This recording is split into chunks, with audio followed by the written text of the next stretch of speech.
Good evening, folks. It's been a while since I did a video, but here I am. I'm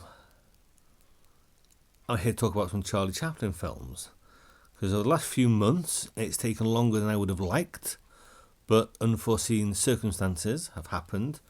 In other words, shit got in the way. But I'm going through all the Chaplin short films. I own them all, and I've seen a lot of them before, but never all of them all the way through from the very beginning in 1914 to the very, very end in 1923. Never seen them all. So I thought I'd do that, and I've come to the conclusion, which I knew anyway, that I like more than I don't like, but a lot of the early ones were kind of rough, real short, and really not up to much. But a few weeks ago, a month ago, I did a Buster Keaton short film video. So I thought, let's do Chaplin as well. So I've got a handful of Chaplin shorts here that we'll run through real quick that I enjoy more than the others, or they stand out to me or whatever. And in most of them, he plays the tramp. But I want to give a little mention, an honourable mention, if you will, to a film from 1914 called The Knockout. It's not really his film, it's more of a Fatty Arbuckle film. Chaplin comes into it as a boxing referee, maybe halfway through or towards the end of the film.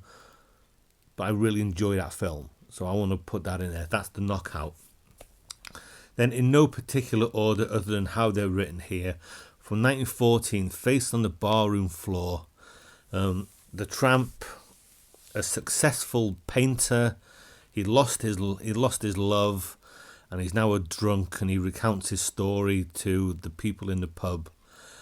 And I thought that was a real nice, good, solid story. Sad, but really solid, worth a watch. They're all worth a watch, otherwise they wouldn't be my favourites. Then from 1915, The Champion, another boxing film, but the tramp becomes a sparring partner. Boxing clubs advertising for a sparring partner who can take a punch, because all the sparring partners get knocked out, and he finds out he can take a punch, so he becomes a sparring partner. 1916, Police. He is the tramp again, and he's a released convict, but he doesn't take well to life on the outside. You can imagine what he does if he's an escaped convict, not a released convict. Doesn't find life on the outside to his liking, so what does he do? Take a guess. Then from 1960, in a film called The Rink, which, before I saw it a few years back, I thought this is going to be ice skating. Well, I was pretty damn close, because it's roller skating in a skating rink. Doesn't look very big, skating rinks, but they're roller skating arenas. And he's pretty damn good on his skates. There's this big guy who's not so good on the skates. A lot of fun there. And there's a scene in like a restaurant with two doors, like the in and the outdoor. Just a little short scene I thought was well choreographed and rather well done. 1918, a film called A Dog's Life. He's a down and out, and there's this little dog who's also a down and out, getting picked on by the other dogs. So Chaplin saves him, the tramp saves him, they band together to go about getting food and all that kind of stuff. You know, you put a dog in a film and it's going to be sad or cute or both. So I like that one. Then from 1917, The Immigrant. He is an immigrant. He has no money. He's at a restaurant, and he finds he has no money, and he sees what happens to people who can't pay, and then sees that there's a little bit of money to be gotten, so he tries to get it. I thought that was pretty funny. I like that one. 1922, Payday. He works on a building site. Lots of good stuff in this.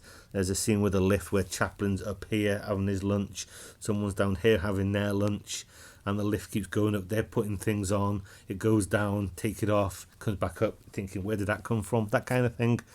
And then he gets drunk later on, and just I like that one. That would probably be one of my favourites out of my favourites. But probably the two that are my favourites out of my favourites would be from 1917, Easy Street. The tramp is out. He's down. He's done. He ends up being a policeman. Can you imagine walking past a police station today saying police wanted? Because there's this street called, I don't know if it's called Easy Street, but it's a rough area. Big guy runs the street. Rough as hell. Police get beaten up and battered and carried away on stretchers.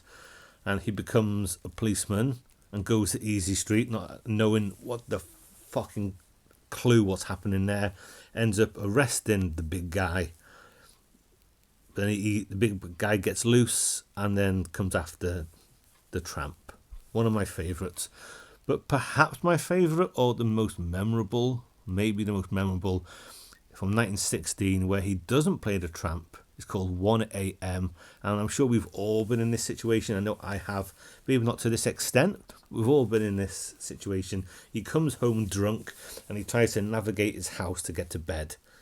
If my memory serves me right, he comes in, the stairs are either side of him. There's all kinds of obstacles in his way. And that is the one that's always stood out to me the most. And it's a lot of fun seeing a drunk trying to climb stairs and all that kind of stuff. So they are my favourites. There's others that I do enjoy. But if I had to pick a bunch of favourites, they would indeed be it. Oh! But I will say, on the whole, and I've said this for years, but I will say on the whole, I prefer Buster Keaton's short films to Charlie Chaplin's short films. But they are very different. They're doing the same thing, but they're very, very different in how they go about things. So they're my favourite Chaplin shorts. Next will be the feature films of both actors. Thanks for watching. Comments are welcome. And 3 points if you can guess even, who says that?